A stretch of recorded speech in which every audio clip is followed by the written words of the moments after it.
All right, so I just got back from seeing the new 2025 James Gunn Superman with David Cornsweet as Superman. And one of the big things that's been harped on in this movie is that Superman gets beat up a lot and that maybe he's not as powerful as past iterations of Superman.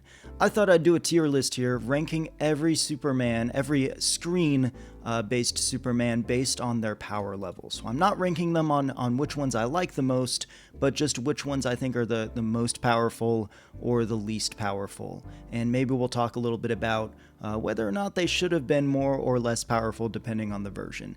Our tiers here, we just have 4 tiers this time around. A tier, or the top tier, is the most powerful and pretty much godlike. So we'll put the Superman there if they're just the most powerful. The B tier is that they're pretty powerful but could still lose to some foes.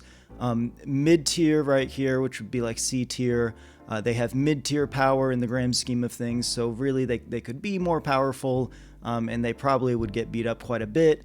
And then the final tier, the bottom tier, is that they are not nearly as powerful as Superman should be.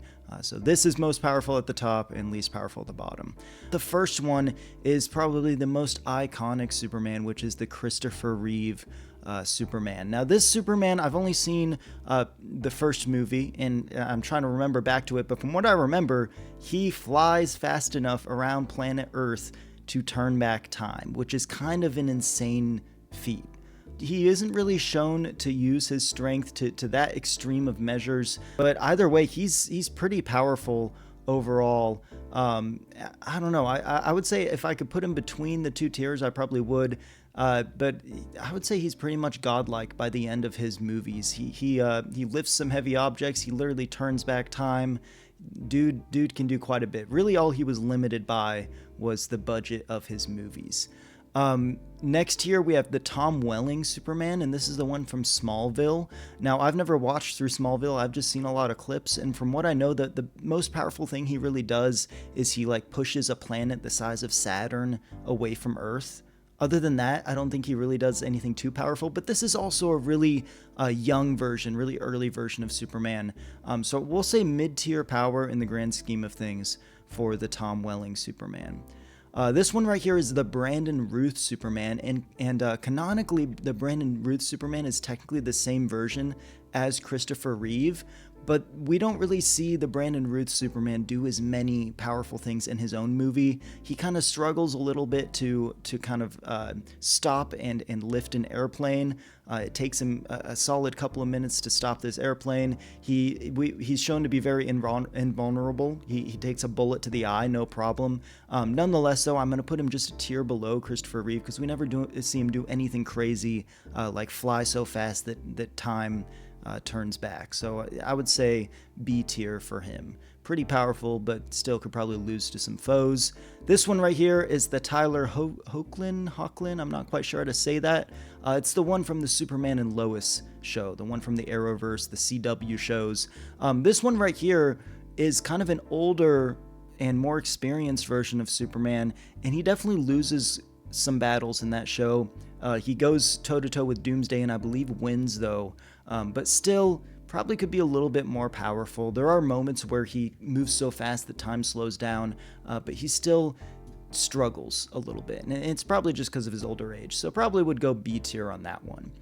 This one right here, I just kind of lumped all of the animated Supermans into one. There might be different iterations out there, but overall, animated Superman, in one circumstance or another, has done just about everything that Superman has done in the comics. He's probably moved as fast as the Flash at some point in the animated shows. He's probably lifted things that are far beyond what the live action Supermen have done. Either way, he's done just about everything. I think that he's pretty much godlike. He's up there. The Henry Cavill Superman is an interesting case, and I don't think that he was represented how Superman should be represented in his movie, but nonetheless, it's undeniable that he is pretty much godlike in those movies. I mean, he hardly struggles against any foes unless they are of Kryptonian nature. Anyone else he completely demolishes. In the Zack Snyder Justice League, he comes back, about during the last hour of the movie and never struggles at all in any sort of way. And he also is shown to move as fast as the Flash in those movies. So like he's up there. He's pretty much godlike. Lego Superman from the Lego movie is not nearly as powerful as Superman should be. I'm not mad about it though. I mean, he's got kind of the fact that he's made out of plastic and is a tiny little minifigure holding him back. He literally gets folded by a piece of gum. He gets stopped by a piece of gum. So yeah, he would be bottom tier for sure. Unfortunately, that's just how it would be. David Corenswet Superman. Actually, we'll save that for last. We got one more before that one, which is Nicolas Cage Superman, and this was just a brief cameo in the Flash movie. It was a really dumb cameo and it looked horrible. All we really saw him do was fly around and beat a giant spider up and use his laser vision, so it's hard to really judge how powerful he is. So overall, he would probably go in mid-tier in the grand scheme of things. David Corenswet Superman, though, that's the most recent one. His movie, again, is coming out this weekend, and it is debated as to whether or not he should have been more powerful. He is only 3 years into his career as Superman, but he's never shown to fly faster than maybe a supersonic jet. He literally is caught up to while flying in that movie, and he struggles to lift certain objects. He's definitely a weaker version of Superman, and that could be beneficial towards the storytelling because struggle creates conflict, but either way, it's undeniable that he is mid-tier power in the grand scheme of things. These are all the Supermen that I did for this list, all the on-screen ones. Let me know in the comments if there's one that you think I missed, or if there's one that you think I misplaced, and let me know what you want me to tier list rank next.